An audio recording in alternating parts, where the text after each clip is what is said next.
Welcome to the Mind Gym Podcast. Jurgen, welcome to the Mind Gym Podcast. How are we doing? Hey Danny, I'm doing great, thank you. Good. This is going to be maybe one of the last episodes where I do a season 3, and I'm so happy it's with you. And the reason behind that is I've kind of been a fan of your work for a while. I came onto you actually first time round with Managing for Happiness, and then I was like, oh, let me get all the other goodies what are out there, and then that kind of took me on my adventure with kind of ultimately finding you. But I guess before we get into who you are, Jürgen, I guess maybe for our listeners, what would your log line be? What would be the one sentence what summarizes who you are? Well, that's easy. I always call myself a creative networker, short and Okay. sweet. And then people ask me, what do you mean by that? Yeah. And then I can say, well, I don't believe in knowledge workers anymore because nowadays the halftime of knowledge keeps shrinking. The things we have to put in our heads and remember tend to be delegated nowadays to machines. We rely on the internet and our smartphones to do all the knowledge capturing for us, but we need to apply the knowledge, retrieve the knowledge, and apply it in creative ways. Be more innovative as workers. So I like creative worker, and then I turn into creative networker because I'm very much a fan of networked organizations rather than hierarchical organizations. So that sort of captures these two strands of thoughts. Nice. A creative networker. I love that. I love it.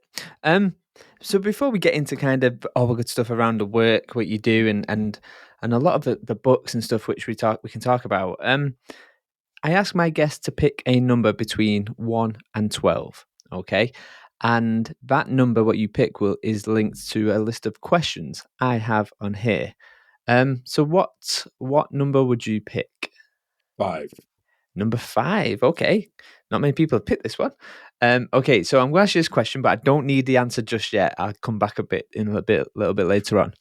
The question you've picked is, what is the one life lesson you learned the hard way?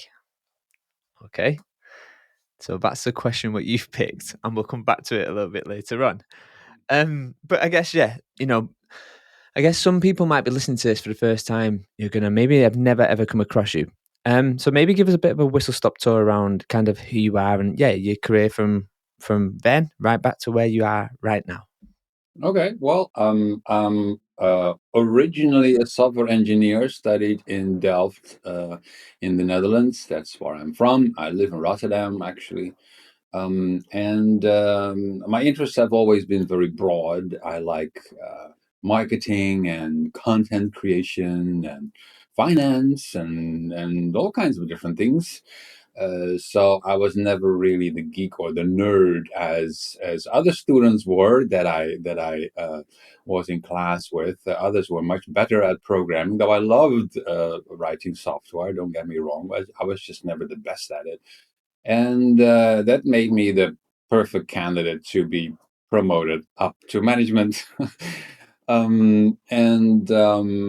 I've been a manager for many years, including CIO at a company here in the Netherlands of a few hundred people. And that's where I introduced agile practices, agile principles, because I was a firm believer in agile methods and frameworks and the Agile Manifesto. And I picked a niche of what is the role of the manager in a software organization because it seemed that nobody was really addressing that. I only heard things such as keep the managers away. And I thought that was not very respectful to what I was trying to do.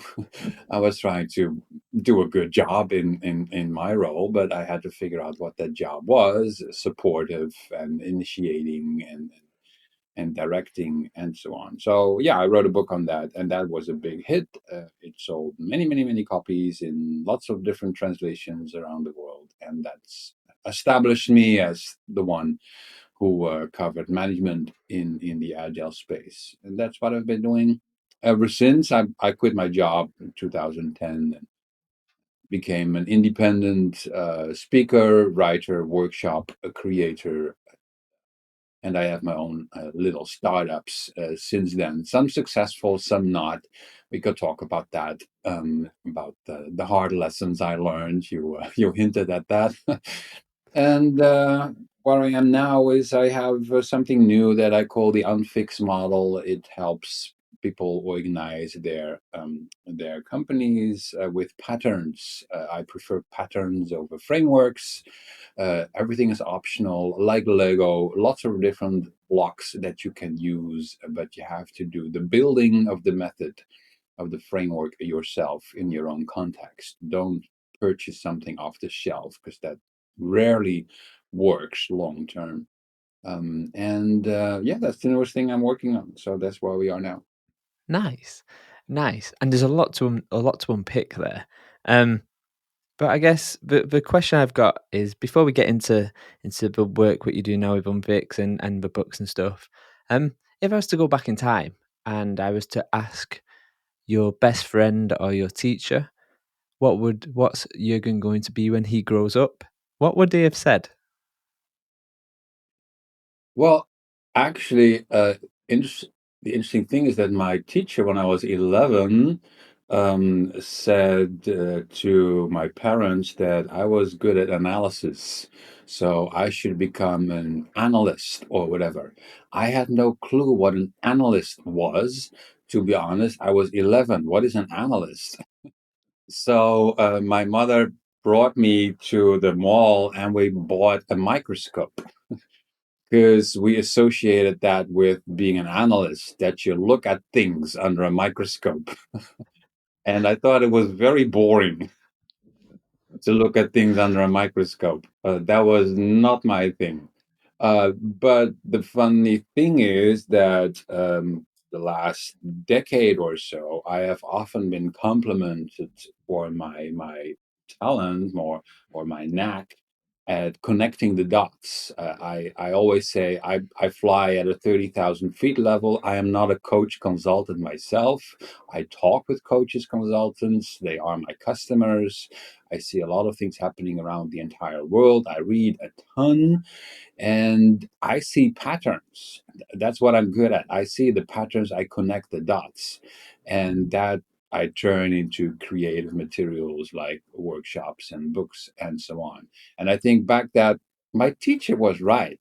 When I was 11, I am good at analysis. It was just not in the way that he or my mother at the time thought it would turn out. It had nothing to do with microscopes, but it is seeing things that are more clear for me than for other people, and then I help them understand. Hmm.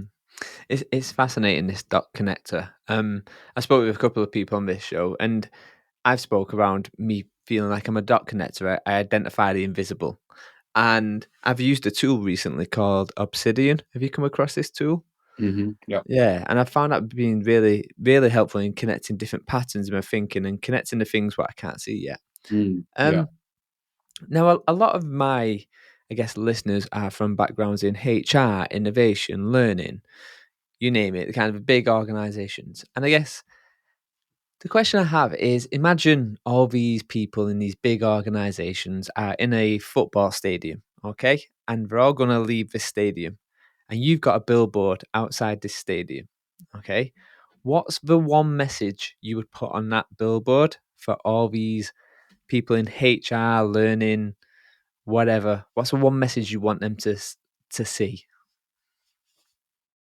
Who is your customer and how are you making them happy? Oh, okay. Go on, explain that a little bit for me. Hmm. So, who's your customer? So it's a funny one, this, and I think it's often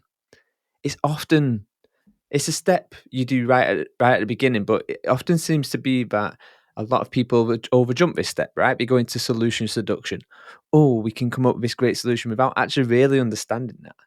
And I guess I've had a couple of people on here from kind of, user research, audience insight, employee kind of listening and whatever. And every time I've spoke to them, they've always said nobody really takes the time to understand the customer. Is that something you've seen? Is that kind of a constant, or is it just a case of every now and again people invest in it? Well, I think it's sort of obvious, particularly in the HR space, because in nearly all organizations, HR is a monopoly. And they cater to the executive team. They see the executive team as their customer and then roll out policies and procedures and whatnot in the organization. I think that is wrong. I think the people in the organization are their customer. And there are only a couple of companies that I have seen that work like that. I have been at a Chinese company called Hire 12 years ago.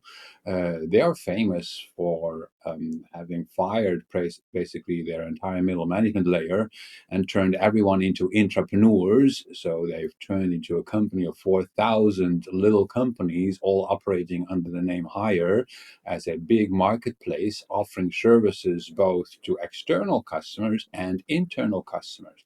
And that includes HR and finance and marketing and so on. So back then in 2012, when I was there, they told me they had multiple HR units that served the other 3,000. There at the time there were 3,000 micro enterprises, as they called them, that served the other 3,000 micro enterprises and had to compete with each other for the privilege of being able to offer their services. So they understood that their customers were the rest of the company, not the CEO. The CEO didn't care which of the HR departments would be a success or not, as long as HR services or people development support services were being offered in the network. And even better, um, these units were also allowed to offer their services outside of the company as HR by hire for anyone else in China who wanted people's development support. And the rest of the company, those other 3,000 units, if they were not happy with the internal HR units, they were allowed to go outside or external support by HR specialists. So that is a true market. Then you broke, then you break the monopoly of HR. You tell them you have a customer, and that is not the CEO paying your salaries. It is the rest of the company trying to do a better job at building their products and services, and you are part of that problem of how can we serve our external customers better. So that is why I say to HR, who is your customer? If you don't think about that, then you're probably defaulting to uh, behaving as if the CEO is the customer. Hmm. It's fascinating. I've I've asked this question a few times, and I get a really mixed answer to this. So I tend to say, is HR a friend to the business or a foe to the business? And what I mean by that is, I'm a firm believer that often HR tends to be the gatekeeper, and they also tend to be the biggest bottleneck. Let's be honest. Um, and I'm working with a customer at the moment, and I'm talking around. Look, you're designing products and services, and the world isn't experiences. Like the world is experiences where it is. And then today, I seen the post that you put out there, and it kind of hit home. And it was the one where you talk around, is agile dead? Is agile alive? And there's a bit where you mentioned here. I don't care if agile is dead or if agile is won. There's no doubt that experiences trump products and services, and most of the agile community is still stuck in thinking of product backlog. And then you go on to talk about other models and movements such as design thinking, jobs to be done, human centered design are far ahead of agile. And for me, I mean, I've just released a book talking all about human centered design, so I was like, yes, I was banging that drum. But yeah, tell me a little bit about that. Tell me kind of where your thinking is on that whole kind of piece. Well, those are a couple of topics. Yeah, yeah, it's true. First of all, let's start with the first comment you made, is HR a friend or a foe? They should be a friend, but sadly, very often they are a foe. And I think that is because of the problem that I noted earlier, that they don't see the rest of the organization as their customer. They look in the wrong direction. So yes, then they are a bottleneck. Then they become the monopoly that rolls out policies that are not in the interest of people in the working in the organization who are trying to do a good job offering products and services to external customers. But fast forward, the blog post you mentioned, indeed, that I put out today, mentions moving beyond products and services to experiences. Actually, that same company, Hire, is famous for that. I quoted the CEO in that post today, Mr. Jiang. I met him at the time. And he said many companies try to optimize their products. We focus on user experiences.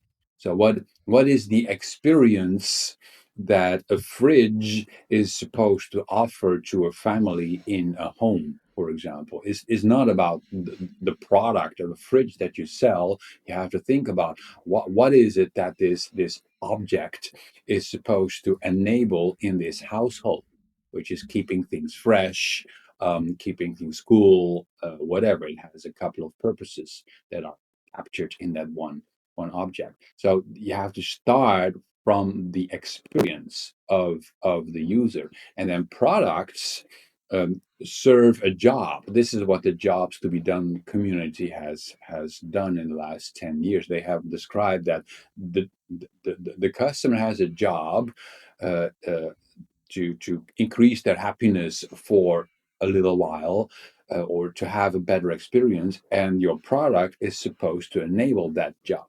That Mm. is what your product is for. It serves a larger purpose. And I have noticed, or I notice again and again every day almost, because I'm sort of keeping track of my own experiences with products and services, that there are a lot of organizations that do not understand that it's ultimately the experience that counts and not the product. I'll give you a very recent example. I'm signing up with a new bank. So I quit with a previous bank that annoyed me so much that I canceled my bank accounts and went somewhere else. They got the experience wrong for sure. So I tried another bank, and I downloaded the app, and I said I want a new account. Okay, go through the motions of your name and address, and I scanned my passport and the NFC chip and everything. And then after 10-15 minutes, I was done with all the information. I submit, and the application was successfully submitted. It said, "You will hear from us very soon, within a day." And after 3 hours, I got an email from the bank said, "Oops, something went wrong." Mm. Well, if I hear that something went wrong, first of all, I think that a product owner somewhere in the world should lose a finger for the message, something went wrong. I want to know what went wrong. Just tell me what it is that went wrong. And then the message said, please contact our help desk. They can help you. So, of course, I did. I told them I got this message. What do we do now? And they said, oh, no problem. We can onboard you over the phone. And then they wanted to ask me all the same questions. They said, do you have the passport? And I said, no, no, no, no, no, no. We're not going to do that. I already submitted everything. I want you to find that application, and then we continue from there. And then they couldn't find it. They couldn't find my application in their backend systems. And they said, but no problem. We can do it right now on the phone. And I said, no, this is a problem because you lost the work that I did, that I spent 10-15 minutes on, including my confidential information, my Mm. passport data. You lost it. And now you want me to start again? You think I'm going to give you my money if you don't even can keep a hold of, okay, keep track of my passport data? No way. So this is an example of the app itself was fine, and the help desk, they were trying to be very helpful, but those were two different parts of the organization that apparently couldn't work together because the help desk was not able to see the successfully submitted applications in the app. And they wanted to do their own approach of onboarding customers, which they also were able to do. But for me, I'm not interested in either the app or the help desk. I want a smooth onboarding experience. So the experience sucked. The product, the app was could be fine, but I don't care about the app. I don't care about Mm. the help desk. I don't care about any specific product. I care about the user experience. They lost my information. I don't want to be their customer. And I went elsewhere. So that is for me the difference between what a product is and what an experience is. And I think the agile community is still very much stuck in product thinking. They're trying to optimize the app. And Mm. then when something went wrong, okay, well, we'll send them to the help desk. But that is beyond our concern because the product owner, the product manager, does not cover the help desk. That is somebody else's territory in the bank. You understand? And that is what enterprises, I think, are still very bad at optimizing the entire experience. Yeah. I completely agree. A couple of things kind of come to mind as I was just listening to you there. We have in the UK we have the train line, um, and they did an experiment, and they said, the train's running delayed, the train's delayed, and then they said the train's delayed because. And what they found is the customer satisfaction went up much more because he said, "Oh, but the train's delayed because there's a cow on the lines or whatever." And it didn't really matter. Like going back to your point, it didn't matter. It just meant that, oh, I understand why there's a problem and where that problem is versus, oops, there's a problem. And it's a fascinating one. I think when I think about experiences, so when I think about how I design, majority of how I design is human centered design. And then I've created, I'm going to use the word framework, but I don't like that word. But I've created approach. Okay. And it is a lot of it is focused heavily on experience designs. And so experiences are created in three levels in my mind: macro, micro, and nano. Okay. And when we think about the nano, it's like the space, sense, the story, and the situation. And then the macro is kind of at a level where it's a bit like a play, a theatre. You have your warm up act, you have your encore, you've got a bit in the middle, and most experiences are like that. And it kind of got me thinking around. There's a whole kind of approach where we move from commodities to products, from products to services, from services to experiences. And I'm completely on board. I think the experience game is something, and we pay more for experiences. It's proven we pay much more for experiences, but yet it seems like many organizations use the word experience, but when we don't actually apply it, if that makes sense. I'm trying to do the noodles in my head, but it feels like we don't apply it or we don't know how to apply the experience lens onto things.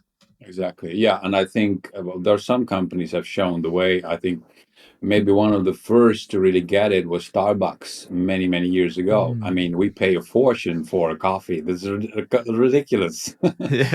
But it is not about the product of the skinny latte or whatever it is that we order. It is the entire experience for me of being able to have a place to sit, to have Wi-Fi, Mm. and so on.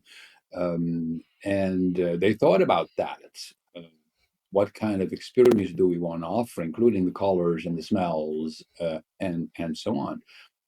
And then the products that people buy are just part of that more holistic thing, which is that I'm a traveler. I have half an hour to kill, or an hour. I want a convenient place to sit and work on some emails or whatever. And sure, I'll drink a coffee as I sit there. So that is part of the larger need or desire that I have in that moment. So the job is give me a place to sit for an hour with some kind of beverage to drink Mm. because that makes it even more enjoyable. That is the experience that Starbucks offers. Yeah. 100%. I want to take you down. I want to talk about unfix in just a sec, but I want to talk about um, managing for happiness. And the reason behind I want to talk about that is because for me, it was a really inspiring book for me as a leader. I was like, oh, there is a way to do this differently, and there is a way into how to bring. And it kind of got me thinking. When I was prepping for this interview, it was thinking about the TED Talk, right? You talk about, I think, the 7 bullets of the 7 bullets, I think you call it, and then you talk about the stuff what you did where you let people just write their own job description and kind of ultimately don't even give them contracts. And I think for a lot of my listeners, their head would maybe fall off at the thought of that. But yeah, maybe tell us a little bit about kind of that whole management kind of happiness and the experience you did with the job description, writing your own jobs. I think the listeners would love to hear a bit about that.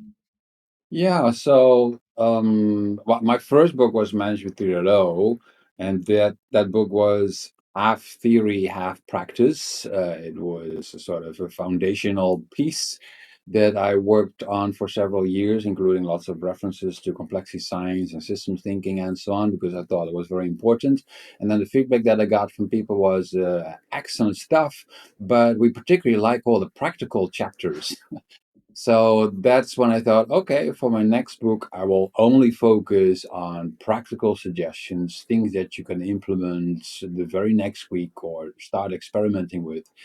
And I sort of collected those in a couple of years through my conversations with people and lots of articles that I read and so on. I practically haven't invented anything myself. It was just observation, connecting the dots, as I said earlier.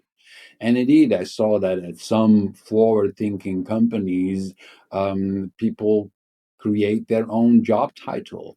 Semco by Ricardo Semler was one of the first in Brazil. There's a couple of books on that company where he described he didn't care at all what people called themselves, and as long as they were happy and contributing to the bottom line of the organization, then everything was fine with him. And I thought, yeah, I have a very similar approach and attitude. I really don't care. I never cared myself either. When I was a manager back then, I remembered I didn't want anything on my business card, no title or something, because I said that enables me to tell the customer anything that they want to hear. Do they want me to be their project manager? Okay, I will be their project manager. Do they see me as their coach or as their technical engineer, whatever? Okay, fine, then I will play that role. I didn't care what exactly the title was or the role that I had in a certain context. I just worked on different products and projects. And internally in the company, most of the time I was chief information officer, but that was not usually how I presented myself in uh, in other contexts.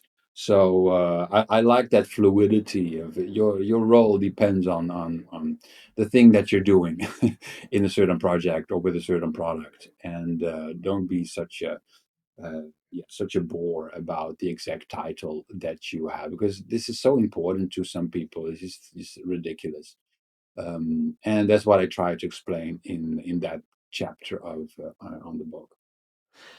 It's fascinating because I think you there's a piece around where organizations, big ones, want to work like small ones, and small ones want to be big ones, and there's this whole kind of Mhm. just this weird dynamic, and I get it, right? This to appetite, um, but I think if I was to go into my I do actually run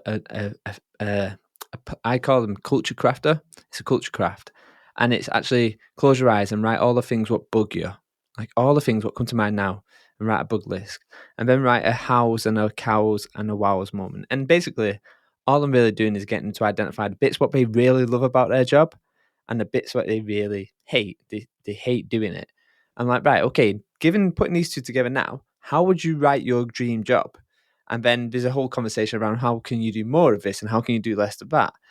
And I think what I liked about the happiness, managing for happiness was it kind of distilled it down into really simple language, really simple. Oh, I can try this and learn from it, and I can try it and I can iterate on based on it, which I think is still an untapped art in most leadership books. It's there. It's just lots and lots of theory and a lot of boring stuff. Let's be honest. Yeah, Um, I totally agree because that was also why I wrote that book because I read a lot of management and leadership books and I thought, yeah, on the one hand, I agree with what they write, but on the other hand, it's not very actionable. Like you need to be a servant leader. Okay, fine, sounds great. Now, what does that mean practically on a Tuesday afternoon? mm, What does it mean? Give me a description per minute that tells me what is it that the servant leader does. And they were very short on suggestions, the books that I read at the time. So I thought, okay, I will jump into that vacuum and fill it with the ideas that I have collected from organization, the actual stuff that they do, whether it's delegation boards or peer-to-peer bonuses or whatever. I came up with lots of good ideas, kudo cards, and so on. mm. But it's fascinating. I was chatting to a few people over the week this week, and they're talking about what a good leadership program looks like. And I found myself getting a little bit jaded with this conversation personally. And I'm just like, you're asking the wrong question. The wrong question is why does leadership need to even exist here? Like, what is leadership now? Like you're in. If you look at it from a ladder of abstract, you're down here and there's more value up in the bigger question. Why do we need leadership? What is leadership now? And going back to your point, breaking them down into the chunks, what does that even mean? But it feels like a lot of organizations feel like they need to do a leadership program. And often I'm not really sure they do. Often I'm kind of like, there's a great example of this, Lego. Lego created something called the Leadership Playground, where actually they turned the title of leadership into an act. It's not a title, it's an act what everyone can do. And I just think it's old systems, old legacy thinking, I think, what holds these big systems back. But how does a big system how does a big organization break through that? Like how can it be done? Good question. You made me think of a comment that someone made quite a while ago, and that thought it was a good one. They said everything's always about leadership, but nobody's talking about followership. Why are there no Mm, followership courses or followership programs and so on? Everyone wants to be a leader, and who yeah, wants to be a follower? it's true. And I thought, okay, yeah, good point. So we thought the whole leadership thing was a bit overrated, and to some extent, I could agree with that. But I think it boils down to persuasion and decision making. As some people said, I don't know who it was, but basically, an organization is a decision making machine. It's a group of people making decisions with each Mm, other on a daily basis about everything. How do those decisions get made? What decisions? With whom? And that means that if we want to get somewhere as a group of people that we call an organization, we have to influence these decisions somehow. And that was Daniel Pink in one of his books, who said that maybe 40% of our time we are busy trying to convince other people to make a mm, decision. Like, I would like to buy this tool. I mean, I get these questions on my own team, like, "Oh, we need to purchase this tool. Which tool? Which plan do we need for the tool? Who is responsible for this decision? Can we make that decision or someone else involved?" And so on. Like a lot of discussions are about decisions that we have mm, to make, and who can make it, and who is involved, and who should be persuading whom. And I think that's what the leadership is about. It is taking charge, moving the discussions in a certain direction, moving the results, the outcomes of the decisions in a certain direction, because you have an idea, or you're supposed to have an idea as a leader, of where we're going. That's mm, the starting point, right? Start with why, as Simon Sinek said. What's the point of this group of people? I mean, they're not just random people sitting on a bus. That's not a team. That's not an organization. They're supposed to be achieving something together. What? So that's the starting point for leadership, I suppose, to have an idea of where are we going? Where is this bus driving with us in it, making decisions along the way, when to stop and when to move on and where to go. And yeah, that's why everyone indeed is at some point a leader, because you want to nudge the decisions in a favorable direction, favorable for you or favorable for the cause you believe in, and so on. And everyone is doing that in the whole company. Mm. I sometimes think leadership's job is an admin job. And what I mean by that is often people, depending on the organization where you work in and how safe you feel in that organization. But I often feel the reason why we have leadership is to de risk decision making. Like, oh, if I had the autonomy and I didn't have a fear or a consequence of me making the wrong decision, would leadership need to be there? Like, it feels like it's a case of we have to push the button down so that if something does happen, there's a fear of a consequence.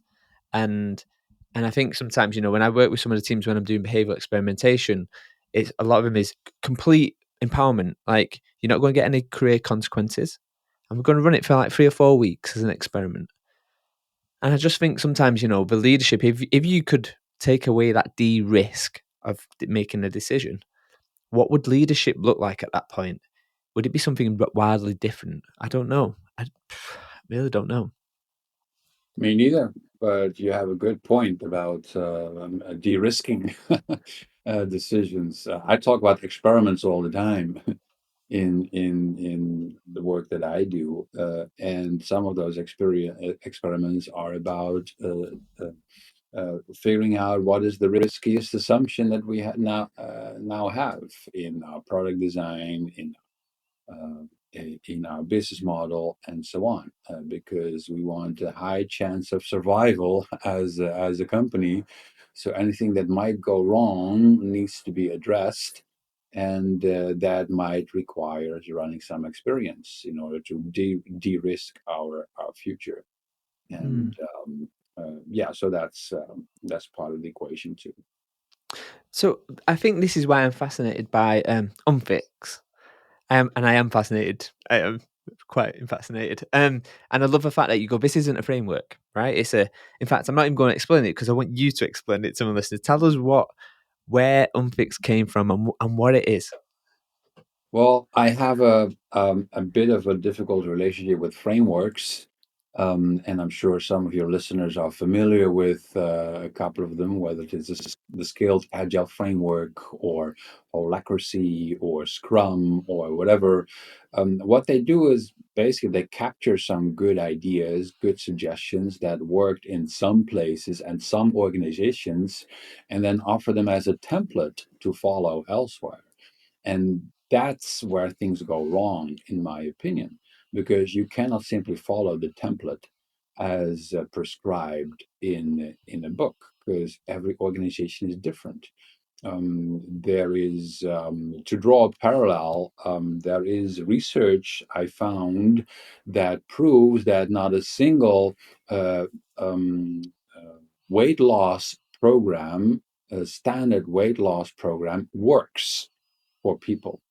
What works is when people create their own program from the common sense advice that you find in all those other standard programs, basically. Why? Because every person's habits, their lifestyles, their metabolism, and so on is different from others.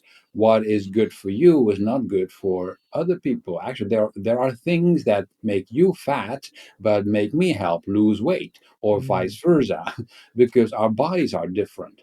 So you cannot simply come up with one prescribed program to lose weight. You have to break it down into individual components, individual patterns, practices, that make sense, micro solutions, some call them, and then create your own program that fits you as a human being. Well, guess what? Exactly the same applies to organization design, ways of working, and so on. Whether it is Scrum or Safe, etc., they have captured things that work in some other companies but we have to break down those frameworks, and that's what I do with Unfix. That's why it has the name Unfix. I'm trying to decouple it, unfix the rigidness of the frameworks, and break it down into the individual components, the individual patterns, and then allow you to recombine them in a way that makes sense to you. So basically, make your own method. That is the tagline that we often use with Unfix. I want to help you make your own method. And the concept of patterns is comes from a book by Christopher Alexander in the 70s of last century. He was an urban city planner, professor in architecture and urban planning, and he wrote a book about the patterns that he identified in cities that make cities livable, nice places to be, like the town square or the promenade or whatever. There are lots of patterns that every city has. Every city has promenades. Every city has town squares, but they all have them in different combinations. They don't copy each other's street plans because that makes no sense. Mhm. London is very different from Rotterdam. It's very different from New York. You cannot just copy the whole metro structure or whatever. Um, but you can copy the concept of a car-free shopping street. We have those in many cities around Europe, at least. That is a useful pattern. People seem to appreciate a car-free shopping street. So Mm. this concept has been copied as a successful pattern.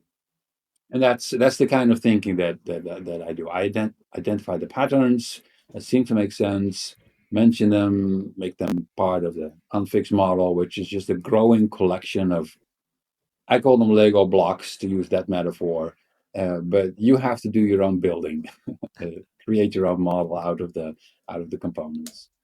I love that analogy. I think and it's perfect. It's perfect for the small to medium, startup, scale ups, and it's perfect for the big organizations. There's many companies who under one umbrella, they all like you say operate like separate companies, and it's perfect. It's perfect for individual sections of the business. How have you got any kind of examples of companies and what you can share, obviously, like who have applied it and you've got some really good results from it? Yeah, we have a page with the case studies on our website. Uh, I started only a year and a half ago, so it's still very early. The first case studies were actually organizations that already created their own frameworks, their own models, not satisfied with the standard approaches, the off the shelf approaches. And when I looked at what they were doing, I said, well, this is very much unfixed what you have done there. Can I describe that as a blog post with the visuals that I have in my unfixed pattern language? And that the first one was Pipedrive, company in Estonia, where they created their own pipe drive agile framework, as they call it. It is the framework for them, for themselves. They don't tell anyone to copy it. That's not the point. Uh, the message is we made something for us that works for us. You should do the same. Make something for yourself as an organization, and they did the same as what I did. Basically, they looked at what other companies were doing and just copied parts that made sense and created something out of individual components. So I love that as an example. That's why this was the first case study, basically. But then others have come, and if people go to unfix.com/case studies, they will find a Swiss bank and a German software company and large and small, a large Dutch retailer, and so on, with all with their own pictures of how they organize their own ways of working. And Mm. as I said, it's still pretty early, a year and a half that we have been working on this. So the case studies are up and coming still. I just heard today there's another one being published next week, which is awesome, from Australia. I heard, I haven't seen it yet. And so that's where we are now, trying to get more examples. Mm. People doing things their own way. That's what I love. People showing and being proud of their ways of working. And that's, by the way, that's an interesting thing when we go back to experience. Because I talked about that with my team, and I said, we discussed what is the experience that we want to give people with the unfixed model. Because the pattern language is a product. I mean, that's what we offer. That is available for people in free version. You can download the PDFs and PowerPoint, and there are of course workshops if people want to attend them. That's the product. But what is the experience, the Mm. feeling that we wanted people to have? And I thought back to Pipedrive, the very first case study, and I sensed the pride that they had, the feeling of we made something ourselves, like a kid that made something out of Lego, and it is awesome. It's a spaceship or it's a dragon or whatever, and they show it to their parents and look at what I made. They feel proud, they feel creative. And I said to the team, that's the feeling that I want to have. We have to make sure that it's not just the product of the patterns. In whatever we do, we have to give them the feeling that they are proud of their ways of working. That is the end result. That is what our product should enable, a sense of pride of we do things our own way, and we want to show it with a blog post or a PowerPoint presentation or whatever. And that is what we need to enable them to do, to show off their ways Mm. of working, basically, Yeah, I and love say, that. this is what we did ourselves. But I think it's a really good point, right? Like we see ways of working as just this um interaction thing. It's just a thing what happens in work. But actually, you're so right. Like it is a thing to be proud of how we show up. I talk a lot about creating envy. So you create envy in one team, so when the other team goes, "What are they doing over there? Why does that look so good? And what are we doing so different?" And it's exactly that, right? It's that thing to be able to show off and like, hey, peacock, put your feathers up. Like, Mhm. there's something really nice. What I guess I want to talk a little bit around. There's two things which are really important, and you touched upon it a little bit earlier for me, where you talk about experimentation. You do. You talk about it a lot. And I used to work for an innovation company, and I introduced them to the celebration grid. Um, and that was like a game changer for a lot of them. Like, oh my days, like, oh this is a different thing. So I guess let's talk about the celebration grid a little bit because I think every single business in the whole wide world should do this. But yet, whether they do it retrospectives, whether they do them or whether they don't, it feels like it's a massive missed opportunity for the learning. So maybe if you could share a little bit about the kind of the celebration grid. Sure. So the celebration grid emerged out of a book by Donald Reinertson, who writes very complicated stuff that I am barely able to understand about queuing theory and and so on. But I got the gist of his message of running experiments versus repeating good practices and so on. And so I made a picture, a visual. I checked it with him. Hey, Donald, do you think I visualize this correctly? And he said, yeah, that sort of makes sense. And I was like, phew, wow, awesome. And the visual is pretty simple. It's three columns. The left column says mistakes, the right column says good practices, and in the middle you find experiments, the things that you do of which you do not know whether the outcome will be positive or negative. And learning is optimal when you run experiments. Scientists know this. That's the whole point of running experiments. You want to learn what the outcome is. What if I do this? What if I do that? If you know something is going to work, then it's not an experiment. It's just a good practice. Even though good practices can still fail when there's something in the context or in the environment that you didn't expect. And then you learn, like, okay, so this good thing does not work in this specific case. Well, that's an opportunity for learning. And also doing something stupid, of which you already know that is not going to work, a mistake, can sometimes be beneficial. that actually this stupid thing is a good thing to do in this rare circumstance. But those are, as I said, rare. They don't happen that often. The beneficial mistakes and the sad outcomes with good practices. But in the middle, we have the experiments. That's where learning is optimal, and the celebration grid is just a visualization of what I just said. That helps people to discuss this, and with a lot of success, I hear people applying this as part of their retrospectives, for example, just as a reminder, what are the experiments that we have tried? What are the good practices that we should continue doing? What is the good stuff that we did that sadly failed, Mm. but hey, we learned from it, uh, and so on. It's a nice reflection exercise.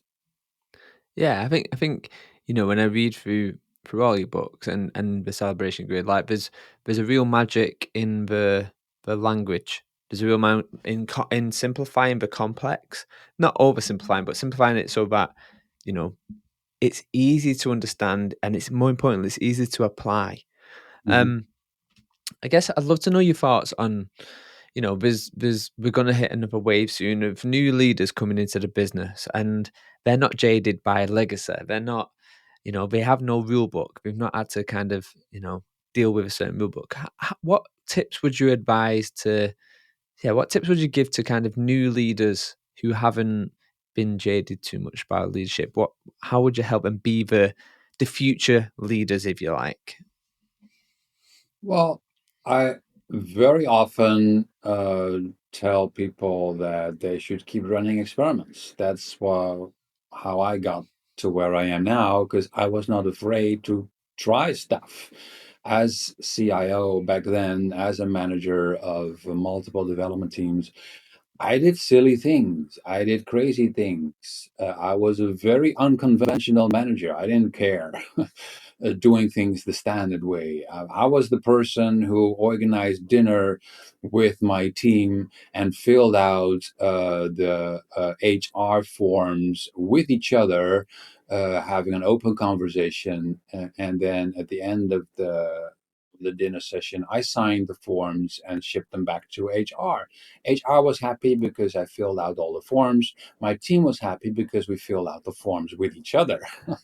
No other manager did something like that. And I thought, well, everyone's happy, so this seems to be a good good idea. Um, and yeah, so I tried things that others were afraid to try, perhaps, or they didn't come up with the experiment. But for me, the normal is very often not the best way of doing things. It's just the habit that Mm, we're stuck with. I question things all the time. Why should we do this like this? Why should we do it like that? And maybe there's another way. Maybe there's another way that's more fun. Because I find it important that we enjoy our jobs, things that are less boring. So try things. That's what I did as a manager. Keep the experiment small. And going back to the celebration grid, actually, Danny, there's one thing that I have changed recently, which is a bit of the language around mm, the celebration grid, because in earlier versions I say that the experiments result in success or failure, or the good practices and the mistakes have success or failure. And now I say, actually, that is not the right language. It is positive or negative outcomes. So scientists know that their experiments have positive or negative outcomes. The experiment is not a failure when the outcome is negative. It just means that they have to keep on experimenting. The mm, experiment is a failure when the experiment blows up in their face and someone ends up in hospital. mm. Then the experiment is a failure. You understand the difference? And the experiment is a failure when it costs you a fortune and you end up bankrupt with the experiment that you ran. So I think that distinction is important, because when we use the word fail, many managers, particularly traditional managers, think in these terms of failure as bankruptcy, things blowing up, things being dangerous. And that is actually a correct way of using the word failure. We don't want these things to happen. We want our experiments to be safe. So I try not to say that the safe experiments fail. No, they just have negative outcomes. We did not Mm. want this outcome. Okay, fine. We try another experiment until we have a positive outcome. But the whole process of experimentation should not lead to failure. And I remember the question that you asked me at the very beginning, actually, Danny. Yeah. There's one thing that I learned going back to that one. Yes, I'm good at that. Is I spent a fortune on one of my startups uh, that where in hindsight I thought I could have learned the same things with far less money than I put into it. So that is one of the the one of the things that I have learned in my career is that I tend to spend far too much on my experiments. I should reduce the size of them to make them financially much less painful. And that is a very hard lesson that I had to learn about myself, about my approach to experimentation, because I'm not risk averse at all. I have these conversations with my spouse every now and then. I'm the person trying all kinds of crazy, crazy things. And some of those crazy things cost a bit too much Mm. financially because I don't care about money that much. And then I think, well, in hindsight, I could have spent that money on other things. Yeah, I should have been more careful in the amount that I threw at that experiment. So that's a hard lesson that I have to learn to keep the size of the experiment small so that I don't fail in the financial sense of running the experiment. Mm. Nice, nice. I want to be mindful of your time, but I asked you right at the top, um, what would people say you wanted to be when you was a young child? And you mentioned an analyst. But as you know, Jurgen, you never really truly grow up. So if I was to ask you now, Jurgen, what do you want to be when you grow up? What would you say now? Oh, I want to be a novelist. A novelist. I have known that I want to be a novelist since I was 14, 15 years old. And I will be a novelist in half a year because then my novel will come out that I am Ah, writing right now. So finally, I'm going to make my dream come true. yes. 40 years since I came up with the dream. And yeah, so that's something that I'm realizing as we speak. Nice. A novelist. Love it. Love it. Jürgen, where can my listeners stay in contact with you? Where can they follow you? Yeah, where can they kind of stay up to date? They should just go to unfix.com. Easy enough, just 5 letters, easy to remember, unfix. And there you can find me, my team, the patterns, the visuals. There's a community of, um, of people believing in patterns rather than frameworks. And yeah, I'd love to initiate or follow up on the conversation when people reach out. Awesome. Jürgen, it's been an absolute pleasure. Thank you so much for coming on the show. Thanks for the invite, Danny. Appreciate it.